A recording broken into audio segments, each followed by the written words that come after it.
Hi, let's talk about the Saul Bass film Phase 4, 1974. Here's the plot. Some cosmic event led to the evolution of ants, and now they've been intelligent. Then come 4 phases, and in each phase something interesting happens. In the first phase, the ants begin to self-organize and devour insects. In the second phase, they begin to devour those who devour the ecological environment, say sheep. In the third phase, they begin to threaten humanity, and in the fourth phase, they somehow unite with humanity or subjugate it. So those are the 4 phases. Well, to talk about this movie is in more detail, in the first 10 minutes we see various shots of ants and an explanation of their lives.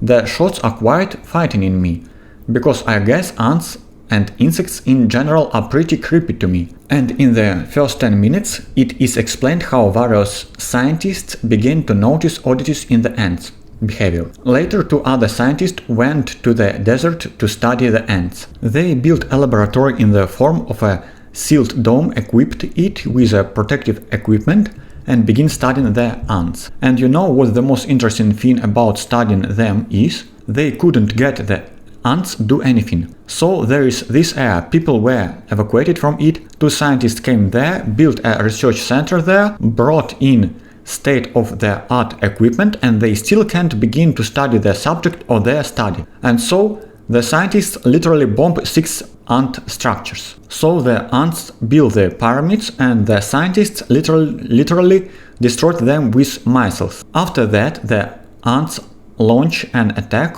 on the home of these research scientists. The funniest part is when the government officials call the 2 scientists and demand to report, like, "Come on, tell us what happened and what results have you achieved? We need a report, we are exceeding our budget." This is all very well and very familiar to me from my scientist work. What's interesting is that even at this moment, when the ants are attacking the people's home, and many ants are dying from pesticides, it's as if someone sent several farmers to this somehow home, and those farmers are dying from these same pesticides. And when the scientists come out and look at them, they see both the corpses of the ants and the corpses of the people.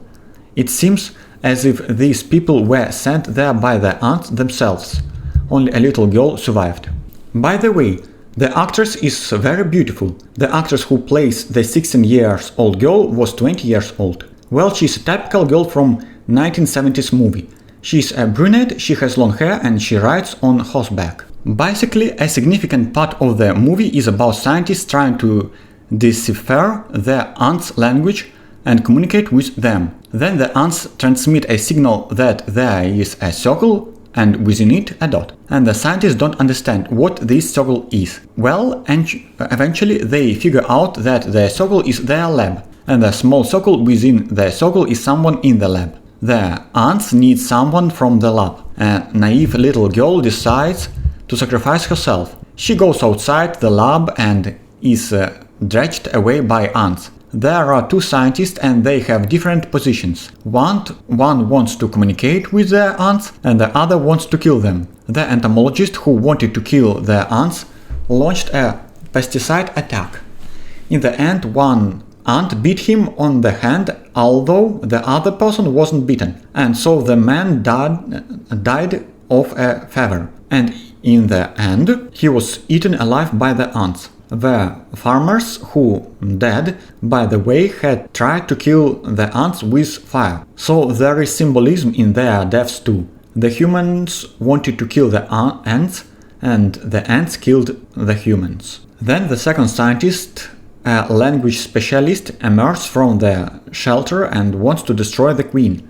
He's detected her signal. He enters the hive with pesticide and sees a circle of light with the 16-year-old girl waiting for him at the center. So if you watch the original ending that was cut, you see a new surreal world where people have been completely transformed. They've become something else. We don't know what, but one way or another, this world is ruled by ants, but it's a completely different world, and it's an entirely surreal world. The first peculiar of the movie, of the plot, is we never get an explanation, not even a quasi-scientific one. We are never told what happened to the ants or why they become so smart. Well, ants can engage in agriculture, they can engage in architecture, they build complex structures, they have language, they have social divisions between those who are more and less skilled and at their activities. They even have some individuals who are highly skilled in their activities and can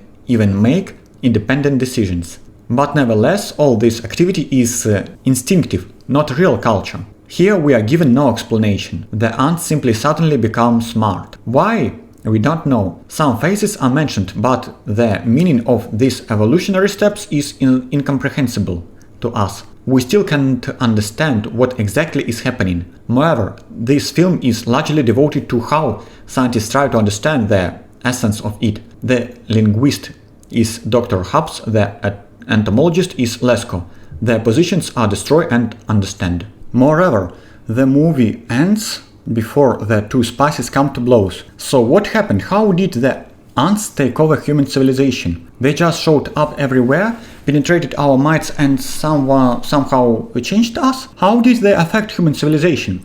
How do they provide food? What about sanitation? How do they ensure human reproduction? What happened with nuclear weapons? So we didn't see the transition itself, nor did we see a new functioning society. This movie is about the technology of the 1970s. It was a time when all you needed was a plotter and oscilloscope. A plotter is a device that allows you to print geometric patterns, maps or diagrams with a high precision. This was an era when people believed that a computer could do anything simply because it was a computer. If we saw a message like this from ants today, 2 circles, we would say ourselves, "Hey, stupid ants, they can't even formulate anything properly." But people in the 1970s deciphered this message instantly, or at least made a reasonable assumption that the circle represented the shelter and the dot the girl inside it, and that she was the one the ants needed. Moving on to the general conclusion, I will say the following. This movie reminds me very much of any Lovecraft's stories. Something strange happens and it profoundly acts humanity. In this case, this phenomenon affected the ants. And then these ants turn into some kind of entity that we can't fully comprehend it, some kind of cosmic horror that is vastly superior to us in intellect and technology. This entity lives by its own ethical standards. It responds to death with death. It has a more advanced mindset. It seems these ants have become so advanced that they themselves can invent new technologies and make scientific discoveries of their own. Otherwise, how would they have built all these things? And it seems that at a certain point the ants begin to experiment on humans, and in the end the people who come into contact with the ants become enchanted by the new world and are internally changed, and they come to live in with this new world. The description of this world is similar to Lovecraft's, because Lovecraft often describes impossible geometry. When he describes the geometry of these alien worlds, he talks about towers, labyrinths, pyramids, and the same applies here. One scientist dies on a fever, the second scientist and the girl are at first afraid of the ants, then they became literally obsessed with them, admiring them and eventually living happily in the new world. In fact, I liked these surreal shorts the most, because the movie's main shortcoming is that it doesn't explain what happened after the ants took over, how they changed us and what this new world will be like. Well, perhaps we can draw an analogy here with a savage entering the modern world and trying to understand it. In other words, this is truly a Lovecraftian movie. Moreover, it's a Lovecraftian in another sense, that of cultural dominance, since Lovecraft often explored the idea that some alien, more powerful civilization could easily conquer, colonize and reshape Earthlings in its own image. As, for example, in the story The Whisperer in the Darkness, so too here the ants become a kind of superintelligence, and after that, for some incomprehensible reason of their own, they begin to change human life, and they explore their own ethics and morality. How they change it is unclear. What they do to people is unclear too. We would probably be horrified by this, but it seems that those who have undergone this change might quite enjoy it. Moreover, this movie is very good visually. Well, it's well made except for the last 4 minutes, which were a bit of letdown because it turns out the studio cut them out in post-production because they simply decided the test group didn't like them. By the way, I can't blame them for that. After all, they make movies to sell them and make money.